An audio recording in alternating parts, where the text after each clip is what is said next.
Raconte-moi la Sèvre, un documentaire fiction produit par l'association Clisson Histoire et Patrimoine, vous présente la Sèvre nantaise. Balade de Bousset à Gorges, sur les eaux, sur la terre et dans les airs. Mais en fait, pourquoi on l'appelle la Sèvre? En fait, la première appellation date de 1085, ce qui remonte déjà très loin. Et la Sèvre était connue sous le nom de Sévria. Puis un peu plus tard, c'est devenu Sepana, qui vient du latin sepenis, ce qui veut dire une rivière séparante. Mais en fait, elle doit avoir une histoire, cette rivière. Oh oui, elle a une histoire, cette Sèvre nantaise, et même une très longue histoire, parce que figure-toi qu'elle se positionnait sur l'axe stratégique de la voie romaine. En effet, la Sèvre nantaise se positionnait sur l'axe stratégique de la voie romaine entre Nantes et Poitiers.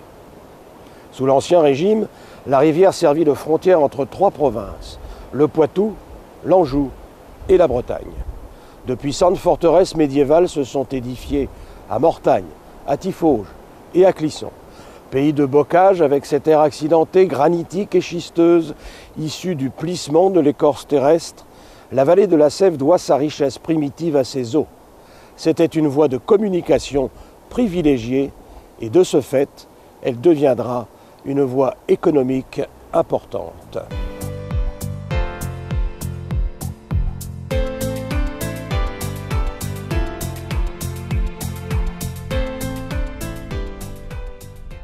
Mais où prend-elle sa source?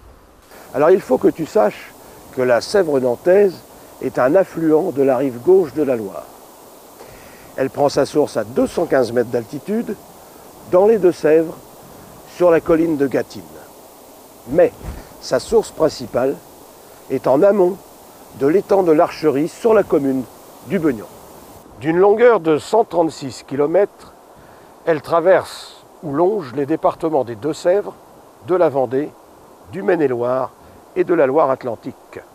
Elle passe à Châtillon, à Saint-Laurent, à Mortagne, à Tiffauges et pénètre en Loire-Atlantique entre Bousset et la Bruffière.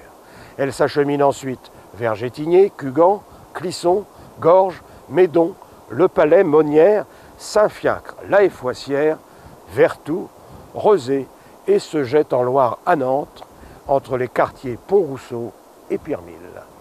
La Sèvre nantaise fait de 35 à 40 mètres de largeur sur une profondeur moyenne de 3 mètres à 3 mètres 50.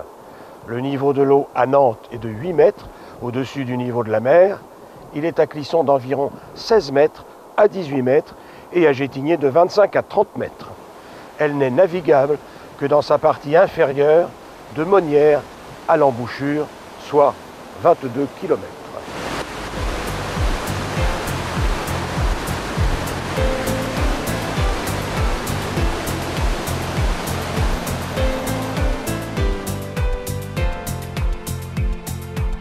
Mais qu'est-ce qu'il faut faire pour que l'eau reste belle et qu'il y ait toujours de la vie dans la rivière?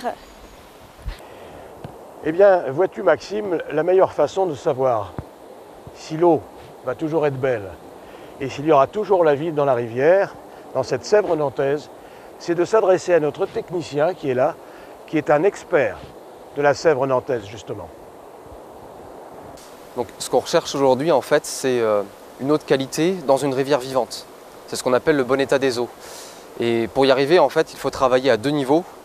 On a d'une part des actions à mener à l'échelle du bassin versant, en fait, donc sur les parcelles agricoles, en limitant les pollutions justement liées aux produits qui peuvent être répandus sur les terres, en travaillant au niveau des stations d'épuration aussi, en améliorant en fait le traitement des eaux usées et en travaillant aussi par exemple sur la limitation des rejets polluants issus de l'industrie.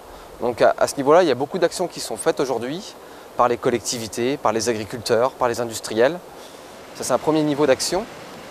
Et puis il y a un deuxième niveau qui va être directement d'agir sur la rivière, où là, en fait, on va essayer d'améliorer ce qu'on appelle l'habitat des poissons, des insectes, des invertébrés qui vivent dans l'eau, en travaillant sur justement la gestion des berges, de la ripisylve, pour avoir une végétation qui abrite beaucoup d'espèces, par exemple.